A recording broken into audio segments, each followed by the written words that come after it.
Assalamualaikum. Waalaikumsalam. Selamat pagi semuanya. Pagi, Bu. Apa kabar semuanya?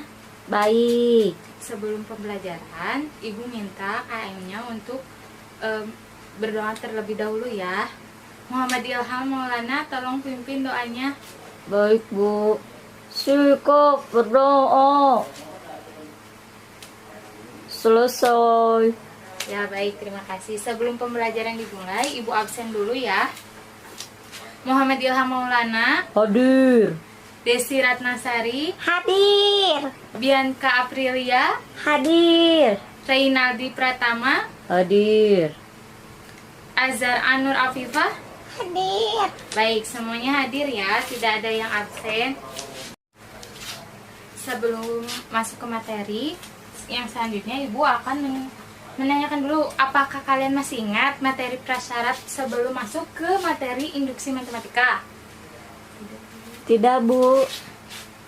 Coba ingat-ingat lagi tentang aritmatika, baris dan deret aritmatika, baris dan deret geometri, dan macam-macam bilangan dalam matematika. Nah, itu merupakan salah satu materi prasyarat agar kalian mampu menyelesaikan suatu permasalahan induksi matematika. Oh iya, selain itu juga Ibu mau menjelaskan bahwa induksi matematika itu sebenarnya memiliki manfaat dalam kehidupan sehari-hari. Contohnya, misalkan nih, nah, misalkan kayak di mesin ATM kan. Nah, di dalam mesin ATM itu biasanya kita kalau datang ke ATM, di atasnya kan ada yang tertera, misalkan satuan uang 50.000 atau 100.000. Nah, di dalam mesin ATM itu sebenarnya sudah dikonstruksikan bahwa dengan rumus induksi matematika ini, mesin ATM itu dapat mengkonstruksi berapa jumlah banyak uang satuan 50.000-an atau 100.000-an sesuai dengan apa yang kita klik atau pencet di situ. Nah, selain itu juga kita langsung ke induksi matematika, pembelajaran induksi matematika. Sebelumnya ada yang pernah belajar tentang induksi matematika? Belum, Bu. Oke, kita bahas bareng-bareng aja ya. Nah, sebenarnya di dalam induksi matematika itu ada 3 hal pokok yang harus kita perhatikan. Yang pertama itu, induksi matematika itu bertujuan untuk menyatakan suatu rumus itu benar atau tidaknya, atau salah misalkan ya, dinyatakan benar atau salah. Nah, di sini di dalam induksi matematika ini ada 3 metode yang akan kita bahas. Yang pertama ada metode langsung, yang kedua metode kontradiksi, yang ketiga metode induksi mat atau induksi matematika itu sendiri. Di sini apakah ada yang sudah tahu bagaimana metode langsung? Tidak, Bu. Nah, di sini kita masuk aja ya ke contoh. Nah, di sini tuh terdapat metode langsung. Yang pertama kita masuk ke contoh. Buktikan bahwa 1 ditambah 2 ditambah 3 ditambah seterusnya dan ditambah n sama dengan setengah dikali n dikali n plus 1. Langkah yang pertama di dalam metode langsung yaitu kita misalkan 1 ditambah 2 ditambah 3 ditambah selanjutnya sampai dengan tambah n sama dengan s. Akan kita buktikan bahwa s adalah sama dengan setengah n dikali n plus 1. Langsung masuk ke langkah selanjutnya, kita lakukan sistem penjumlahan. Kita masukkan yang tadi bahwa pemisalan bahwa 1 ditambah 2 ditambah 3 ditambah seterusnya tambah n sama dengan s. Lalu kita masukkan bahwa n ditambah n-1 ditambah n-2 ditambah selanjutnya sampai tambah 1 sama dengan s. Selanjutnya sampai seterusnya dan n ditambah 1 sama dengan n plus 1 dan s ditambah s menjadi sama dengan 2s. Nah, karena dari sini terdapat unsur n, maka terdapat pula ada n buah. Dikatakan bahwa ini adalah n buah. Maka, jika ada n buah, kita munculkan rumus seperti ini. N buahnya itu kita tulis di paling depan. Satuan atau anggota dari ini kita ambil 1n plus 1-nya dan dilakukan perkalian. Sama dengan 2S ini hasil dari penjumlahan yang tadi.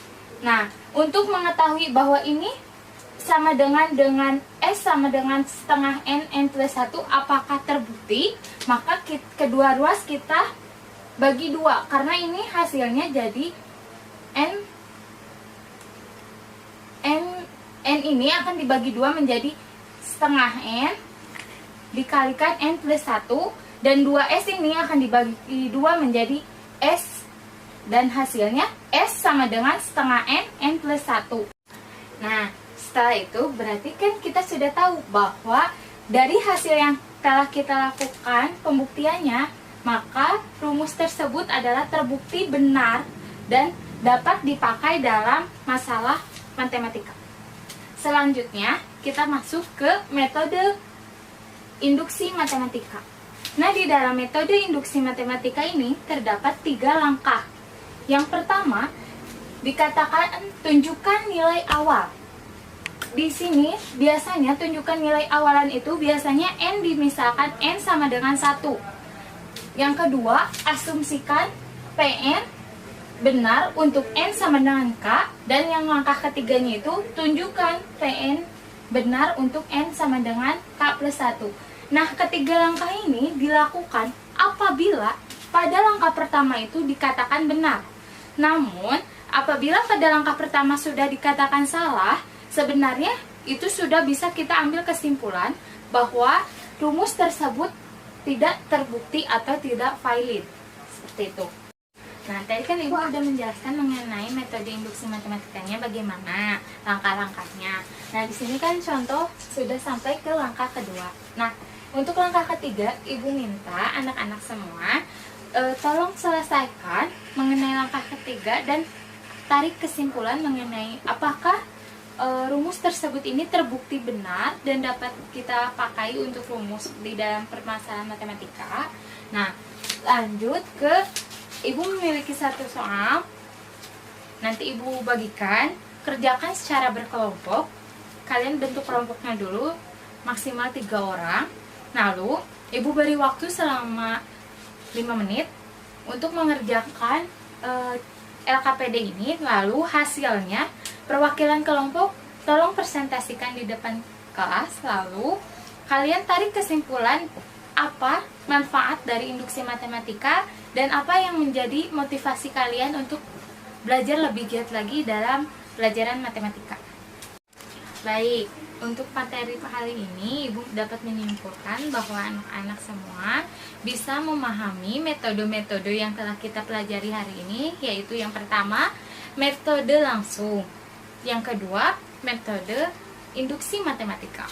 Nah, tadi kan sudah ada yang mampu mempresentasikan hasil dari diskusi secara berkelompoknya. Ibu sangat berterima kasih kepada anak-anak semua yang sudah mau mengapresiasi pembelajaran hari ini. Selanjutnya, sebelum pembelajaran kita akhiri, Ibu akan memberikan soal untuk latihan di rumah ya. Nanti kerjakan dan kumpulkan di KM. Sebelum pembelajaran selesai, Ibu minta KM untuk memimpin doa sebelum pulang. Sikap berdoa. Mulai. Selesai. Sikap beri salam. Assalamualaikum warahmatullahi wabarakatuh. Waalaikumsalam warahmatullahi wabarakatuh.